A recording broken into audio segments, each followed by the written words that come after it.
Welcome back to my channel. This is Rajan Kataria और आज हमारे पास 10 सेंटेंसेस हैं जिसके अंदर आपको सुटेबल ऑप्शन जो ब्रैकेट में गिवन है, you need to choose the best one.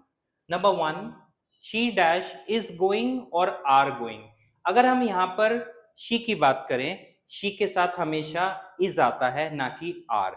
So the correct one is she is going to the market. और ये कौन सा टेंस है? This is your present continuous tense.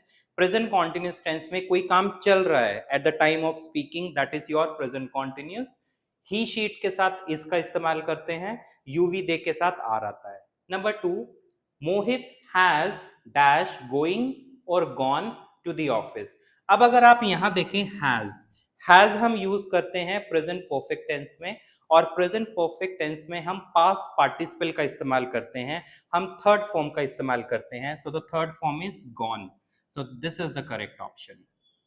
Number 3, Riya dash had will be working on the machine at this time tomorrow. अब हम अगर यहां पे देखें, टुमारो की बात हो रही है, फ्यूचर की बात हो रही है।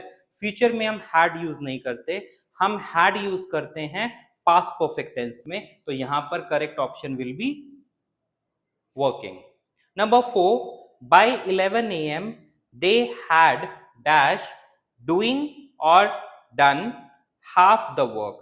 अब अगर हम यहां पर देखें, had जो हमने देखा था आपका, यहां पर भी मैंने आपको बताया had हम यूज करते हैं पास्ट परफेक्ट टेंस में, और उसके साथ भी हम पास्ट पार्टिसिपल यूज करते हैं, वर्ब की थर्ड फॉर्म का इस्तेमाल करते हैं। तो यहां पर done wouldn't be the right answer. Number 5, they will dash be going or going for an outing tonight। अगर हम यहां पर देखें will और यहां पर going है, जब हम will के साथ यूज करते हैं तो बेस फॉर्म आता है, पर हमारे यहाँ पे बेस फॉर्म का ऑप्शन नहीं है। तो they will be going, क्योंकि फ्यूचर कॉन्टिन्यूस टेंस में हम will be का इस्तेमाल करते हैं, and with that we use first form plus ing। Look at number 6 sentence.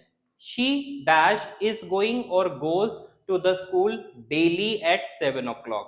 अब अगर हम यहाँ पर देखें, she के साथ हमने is किया था, यहाँ पर भी she के साथ is सही है, बट हम यहाँ पर देखें, यहाँ पर डेली की बात हो रही है, और जो भी डेली एक्टिविटी के वर्क होते हैं वो आपका प्रेजेंट सिंपल टेंस होता है, ना कि present continuous.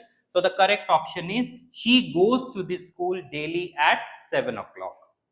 Number 7, my mother has। Again, this is present perfect tense, and with present perfect tense we use third form of the verb. So the correct option is gone. Number 8, my sister is dash worked or working in the kitchen।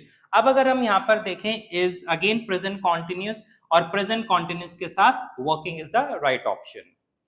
Next, they dash are were playing in the park yesterday। अब ये अगर आप ध्यान से देखें, ये दोनों ही आपके प्रेजेंट एंड पास्ट कॉन्टिन्यूस के हेल्पिंग वर्ब हैं, पर यहां पर हमें क्लियरली yesterday की बात की है। तो the correct option is were.